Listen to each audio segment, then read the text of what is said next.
All right, and welcome to this episode of No Budget, where we will be talking to filmmaker extraordinaire Conor McMahon, who's well known for his horror comedies such as Stiches from the Dark and a very well-known Irish film called Dead Meat. So welcome to the show, Conor. Cool, thank you. All right.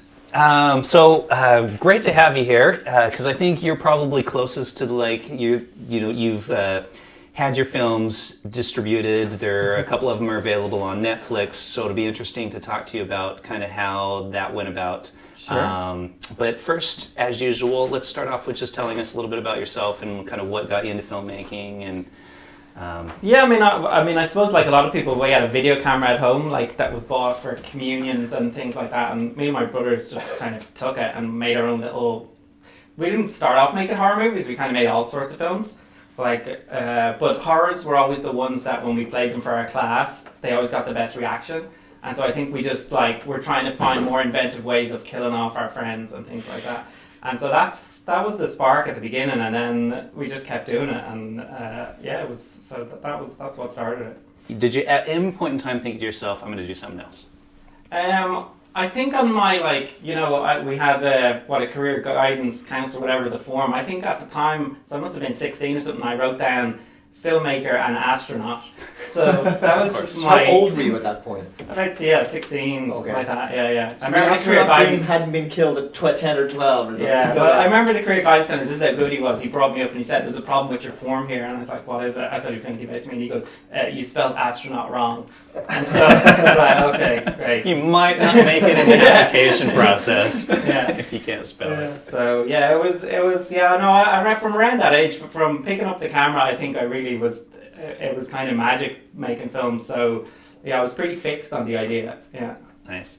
And so, what kind of would you say was your kind of first major film that kind of got you recognized? And well, I guess around that time I made these little three horrors again when I was about 17, 18, and they won a kind of film festival in Limerick for kids. And I suppose that was the first time I realized, maybe there's something here. It's not just us messing with our friends, you know what I mean? That we got some kind of recognition for it. And then I went to Dundee College kind of on the back of those movies. And I suppose in my head I was always like, because I loved horror at that point, and I guess I was a bit wary that I'd go to college and make kind of some arty movie that I didn't want to make, So I always promised myself my graduate film would be, in the same vein, because I wanted to continue on to make horror films, Mm-hmm. But so I wrote this thing called The Brain Eater, which was about a guy who eats children's brains and lives in the woods.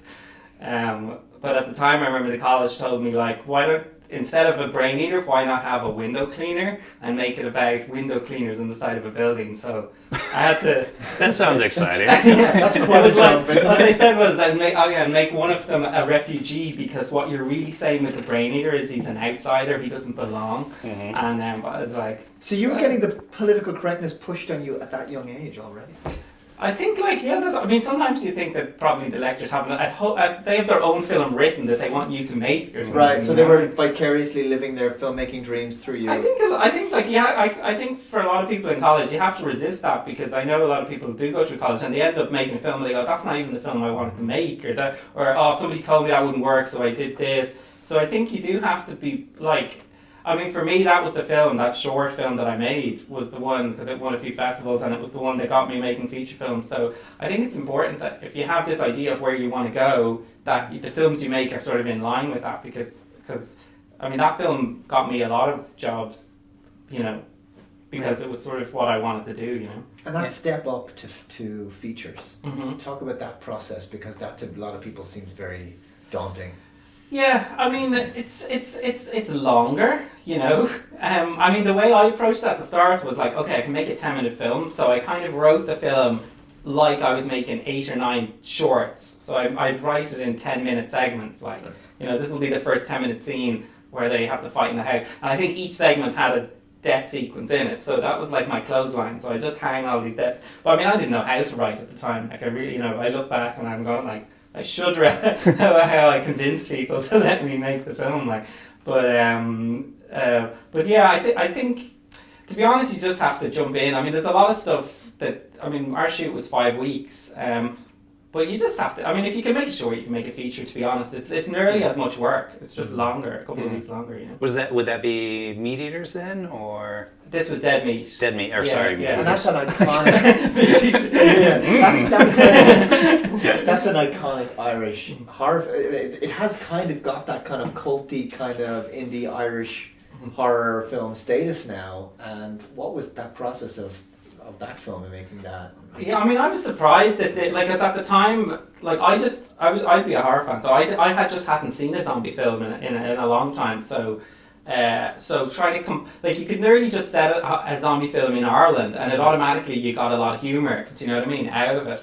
I guess in the same way, Shaun of the Dead had come out in England at that time, you know, and they used a lot of the, you know, we've got a zombie problem, let's have a cup of tea, do you know what I mean? But it kind of, I guess, I mean, we sold that film to like most countries in the world, and I think a lot of that was on the back of zombies just suddenly became really popular that year.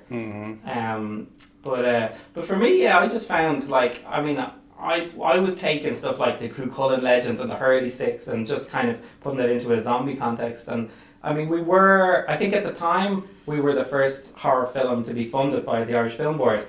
And I think part of it was, we haven't done this before, we should be, I mean, you know, doing a range of different kinds of films. So we were sort of like, okay, go off and let them make their weird horror film, you know.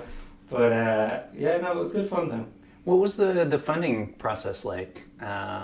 Well, again, they just launched, I mean, it was kind of a lot of luck. You kind of find that if you just, I found that most of the films I make, once you sort of go, right, I'm going to make this, and you make that decision, suddenly, you get kind of lucky. Like, they just released a scheme that year where it was €100,000 that they'd fully fund the project, which meant that we didn't have to go looking for money anywhere, you know. So it was literally, like, it all happened really quickly. Put the script in, they were like, yeah, go for it. The guy in the film board was a big horror fan as well, and yeah, they just sort of let us at it. Yeah.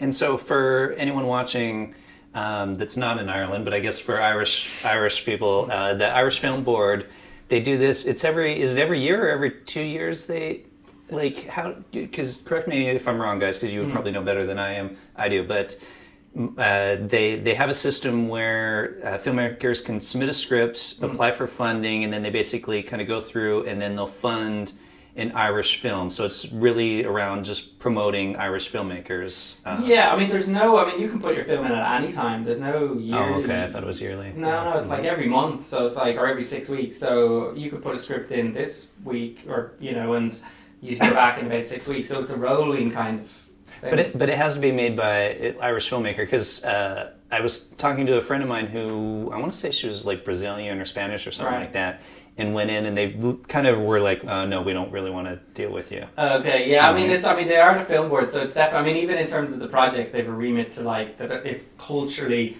like, it, you know, it represents some part of Irish culture, you know? So as zombies often do. Yeah, you know, yeah, but horror is a harder one. Gale. But I wouldn't say it's impossible, but it's definitely, yeah, it's. And haven't they recently kind of shut the doors on shorts now? I think it's more so they're concentrating on features. I mean, the well of financially is kind of dried up a little bit, but they're mostly concentrating on features now. Yeah, well, they did this year. I mean, they have a scheme which is a short scheme. As far as I know, it still exists. Signatures, it's called, where you can get up to like 70 or 80 grand for a short. But this year they did it as 1916 shorts. So, so basically, yeah, all the shorts this year were about 1916. All right. Well, let's get off the IF Film Board, because if people want to fucking look it up, they can look it up themselves and get back to your stuff. So let's show a preview of one of your films, and then we'll come back and talk about it. Let's do it. Stitches. You want to do a preview Stitches? And we'll talk about okay, Stitches. yeah, we'll do a preview of Stitches, and then we'll talk about Stitches. Fantastic. Okay.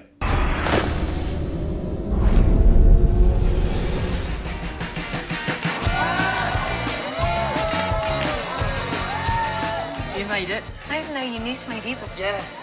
Hey, thanks for coming. Piss off. You've got a front row seat to my comeback show.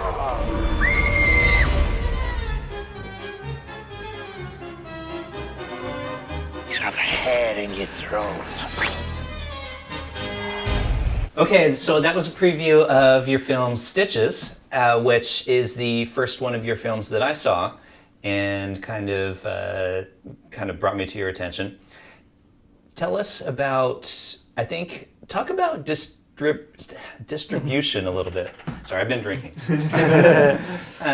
Talk about distribution. So I think that's an interesting subject because people nowadays, it's all over the place. You could aim for the internet, movie theaters, television, like all that kind of stuff. So yeah, I mean, I think there's a lot of people doing a lot of different things with distribution now, especially with the internet. It seems like there's got to be a way where you can kind of cut out the middleman and go directly to your marketer. But I don't think anyone's quite sort of totally figured out. I mean, the normal process is for your film, you have a sales agent, and the sales agent sells to distributors at different markets. Like the big horror one is AFM, which is the American film market. And that's where a lot of horrors get sold. And is that, sorry to interrupt, is that what you did for Stitches? Like how did it go through Yeah, that basically process? one of the funders on Stitches who put money into it was the sales company as well. So it was basically their job. I mean, as a director, to be honest, you don't really have a huge amount of, controller. I mean, it's not even your skill set to be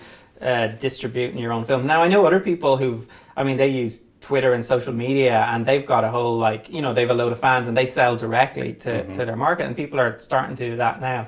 But I mean, to me, I'd sooner be writing another film, so when I finish the film, I'm hoping they're gonna, it's their job to sell the movie. And I've gone once or twice to those markets, and there's not much for me to do at that stage once the film is made. It's kind of their job to do. I mean, they'll send me the poster or the artwork, and I can kind of go, oh yeah, I think that's whatever, give my opinion. You spelled my name wrong, Jerry. Yeah. Right. I don't like that, and they're like, oh, tough, we're going with it anyway. So so distribution, the one thing I'd say is with horror, it's a lot easier to sell your movie, it's because it's a universal kind of thing. Like everybody understands people getting chased or people getting killed in a way that if it's maybe a local drama, it might not have as wide a reach. But I mean, the market is a lot harder now than it was 15 years ago, because I suppose a mixture of piracy and there's way more stuff being made because of digital filmmaking. So the price of everything is a lot low. So it's harder to sell. It's a lot harder to sell your movie, But yeah, so that's my distribution. Talk a little bit about Stitches itself for people who haven't seen it. It's on Netflix. It's on Netflix. There's no excuses anymore, guys. But talk a little bit about, to the uninitiated, what Stitches is all about. Well, Stitches the idea was about a clown who a load of kids at the start ruin all his tricks that he has, and he ends up getting killed at the party, and he comes back to basically get revenge on these kids, but he kills them all in the way they ruined his party tricks. So the kid that ruined his balloon animals, he makes balloon animals out of their intestines, for example. So that was kind of the idea. And the clown, we sent the script to Ross Noble, who ended up being the clown. A very well-known British comedian. Yeah. And he replied back, and his email back was, you had me at knife in the face. And I was like, okay, he gets the humor, and he was on board. So that was cool. All right. Budget for that? Can you talk about budget? The budget for that was in and around $1 million, just under $1 million. So it was Film Board and then MPI, who were the sales companies, and then Section 481. Yeah, because for when I watched it, I actually was really impressed with a lot of the practical effects and stuff mixed in with it to give it a good quality look for a lot of low budget type of films and stuff. So yeah. I mean, the practical effects, they usually always work better. Like there was a scene at the end where we were planning with CGI to blow his head up or something, and we've been working on on the day as well. I think this is the problem. Sometimes when you're doing CGI, you haven't put enough thought into it. So I just had Ross doing and shaking his head, and I didn't even know what I was going to do. And I just handed it to an effects guy. I was going, "Can you make his head whatever?" I don't know. And it never looked right. And then in the end, we just ended up getting a load of his fake heads and blowing them up and shooting it from different angles, and that just worked a lot better. Nice. Okay, so. That's Stitches. Dead Meat we've talked about, well-known Irish film. Is there any other genre you would love to sink your teeth into in terms of film? If somebody asked you to make an Irish history drama. like even when I did Othello when I was a kid, the Shakespeare one, but I still put in like, you know, sword fights that weren't in the book. If I gave you $250 million to make Transformers 4, would you do it? Yes, I would. Absolutely. You have to think about it for a second. Okay, Michael Bay that up. Okay. I wouldn't be against it. I mean, I've done one or two kind of drama, comedy, short things. They've always been leaned towards a slight comedy. That doesn't say I wouldn't do one, but like when I get ideas, it's usually about how I'm going to kill you with that bottle or something like that. I'm out of here because Do you usually do most of your own writing? Because I think Stitches you co-wrote. Yeah, like since then or the last few years, I'm co-writing pretty much everything. Like, Okay. and I think that's because in the past I might have been writing myself for a year on something that mightn't have happened, and then it's like, oh, that's a waste of a year. Whereas if you work with a few different people, you're just more productive. You can get more stuff done. Do you find that that's like, it gives you so much more control as a director? I'm writing and directing the thing. It's totally it's more your baby than it would have otherwise been. It can do, but that wouldn't be the only reason to do it. Like I did a short last year and somebody else wrote it, and I was reading a script last week and somebody else wrote it. But I think it has to feel like something you nearly could have written, like that you understand it or you'd know what to do with it. I think that's the important thing. Is that the one with the Banshee? Yeah. Okay, yeah, that was good. Yeah, I didn't write that, but I kind of wanted to do it. I sort of had an idea of what I'd do with it. You know? Yeah, it makes sense. Yeah. Is that one out? Has that been? It's still just doing festivals at the moment, so it's not Okay. up online anywhere. Do you find co-writing like how's the process go? Like, is it? Because I think a lot of people potentially watching the show are, you know, working on a script or something like that and deciding, should I co-write it or write it myself? Like, how do you find that process works? Do you guys, here's this, and then slide it over and be like, oh, that sucks, delete, this is better, like that kind of stuff? Or? I guess, like, I'd be co-writing with about 3 different people, and I mean, the first hard thing is to actually find someone you can co-write with, which is really tricky, because sometimes you just go, you're friends with somebody, and you decide, oh, we can write together, and then it just, like, can go all horribly wrong. So sometimes you'll just naturally find out, because, like, say, if I write a script, I might send it to a few friends, and if one friend gives me back notes that are really accurate, like I'd sort of agree with, then I might talk more to them. You kind of have to be really blunt with the person, but also like you don't take offense. It's kind of a weird thing. Like there's some people I can send them a script that I wrote and they'll go, that's terrible, and for some reason I won't get offended by that, you know. So yeah, I think that you're really honest, that you kind of have a similar ideas. Like one script I'm writing on, I wrote the initial outline and I sent it to a guy, and he's like, I see what you're doing, but I think I've got a good take on where you should go with this, and he wrote a version of it, and so together the thing was better, you know, between us. That makes sense, yeah. Yeah. To have the It's hard to find. It's hard to find, but it's also, I want to direct. Like I like the writing part. I just do more out of necessity, because if I just sit around, you know, nothing will get made. Waiting for scripts to show up on your doorstep. Yeah, there you go, rarely Connor. happens. I'm curious, This is brilliant, directed. Is there a particular type of message or theme or political motivation, or what is it that you, as a filmmaker, want to get across to the audience? Or you just want to scare the shit out of them? It depends on the film. Like more so now. It's more like maybe I've learned something, or something's happened in real life, and it's like using the horror film to kind of, you know, as a metaphor or something. Yeah, exactly. I mean, in the past, you won't find any metaphors in my movies, you know, but definitely the last few, it's nearly like I've come to realize, like, if you don't have that, the film is only half as good. Like, you know, it's twice as good when there's a reason for it, or there's a meaning, or there's something you're trying to say with the film, but you kind of have to hide it. It's like somebody said, nobody wants to be told anything, but no one can resist a story. So if you can kind of bury your ideas in your story somehow, it's a good way to kind of get them across. When writing, how many rewrites do you go through in the process? Usually the ones that I've gotten made have been the ones that have been written the quickest. And so some I've rewritten 50 times and they never get made, and some I've written about 3 or 4 and then they end up getting made. All right, well, we're just about ready to wrap up, so in 30 seconds or less, what are you working on now? I'm working on a junkie vampire story. I'm working on one about slashers, but from the slasher's point of view, so it's kind of a take on the horror. I'm trying to do a found footage one. They're usually, there'd be takes on the horror genre, I suppose. All right, great. Well, we're wrapping up, so thank you for coming and talking to us. Look for his films. 2 of them, I believe, are on Netflix right now. You can find a YouTube series called Zombie Bashers. Zombie Bashers, which I've seen, which is hilarious, and I would highly recommend it. And of course, since this is on YouTube, subscribe to our channel. Subscribe, no budget. Peace out! We're done.